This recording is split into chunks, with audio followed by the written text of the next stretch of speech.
Right, if we're trying to find something like the expected value of x, what we need to do is we need to multiply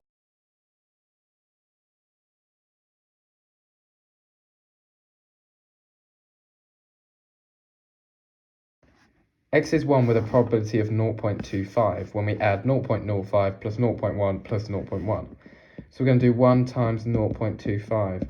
And then we just go along those x values and we continue to times. So x is 2 with probability 0.3, and then x is 3 with probability 0.45. And when you add all that up, you get a value of 2.2. Nice and easy. Same again. Now we're doing it for the expected value of y, however. So we're looking down. So looking at that first line, when y is 11, it has a probability of 0.1. When y is 14, it has a probability of 0.4. And when y is 16, it has a probability of 0.5. And putting all that into a calculator should give us a value of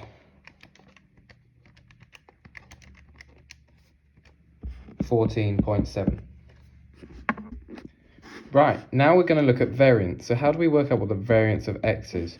Well, to do that, we need to first work out what the expected value of x squared is.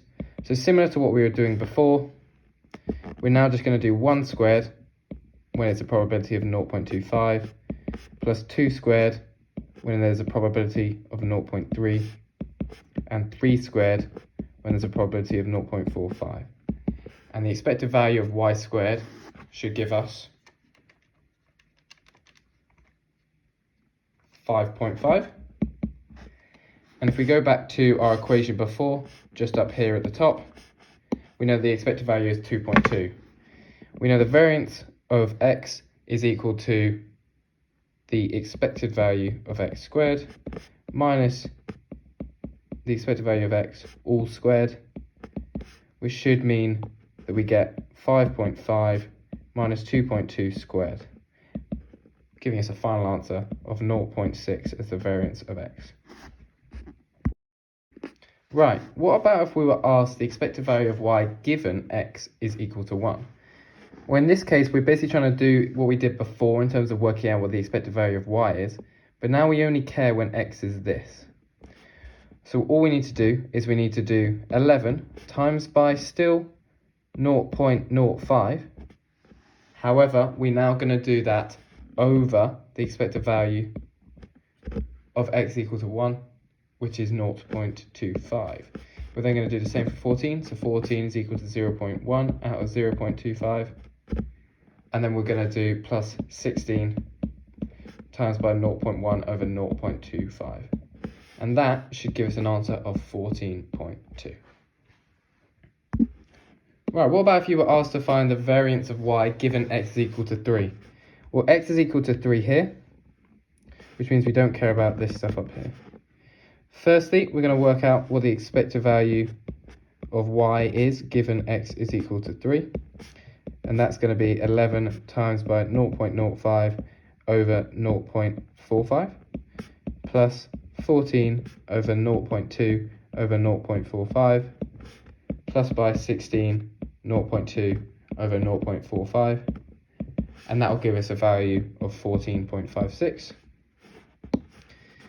Rubbing this stuff out now, we know it's 14.56 for this one. Now we're going to work out what the expected value of y squared is given x equal to 3, and we know that that's going to be equal to 11 squared times 0.05 over 0.45 plus 14 squared times 0.2 over 0.45 plus 16 squared times 0.2 over 0.45, giving us a value of 214.33. Rubbing out the working,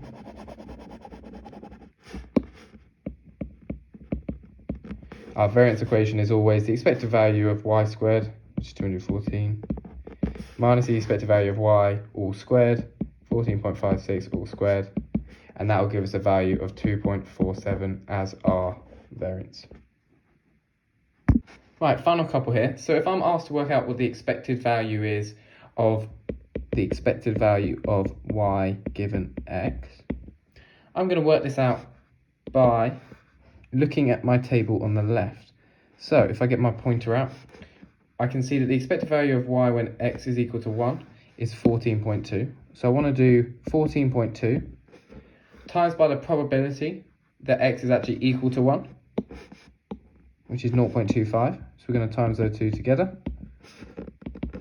Same, going down the line. So 15.33 when x equal to 2, x equal to 2 with a probability of 0.3. Finally, expected value of y given x equal to 3 is equal to 14.56, and that has a probability of 0.45. And that is going to give us an answer of 14.7.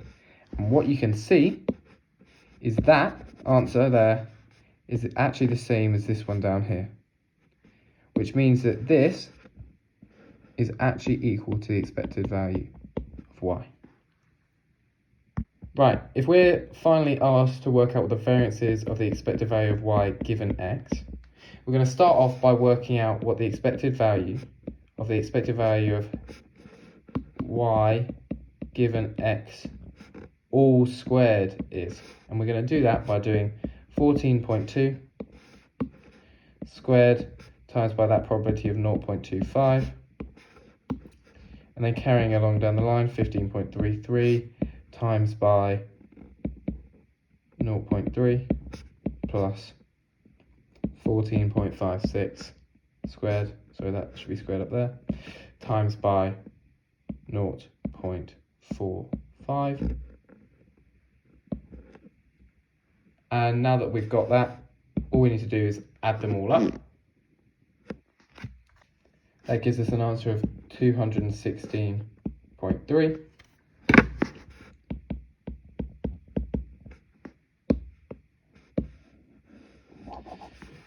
And then all we need to do is work out what the expected value of y given x is, and we did that in our last equation.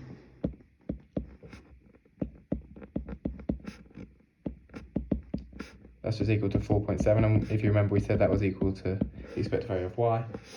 So all we need to do is 216.3 minus 14.7 squared, which should yield us an answer of 0.192.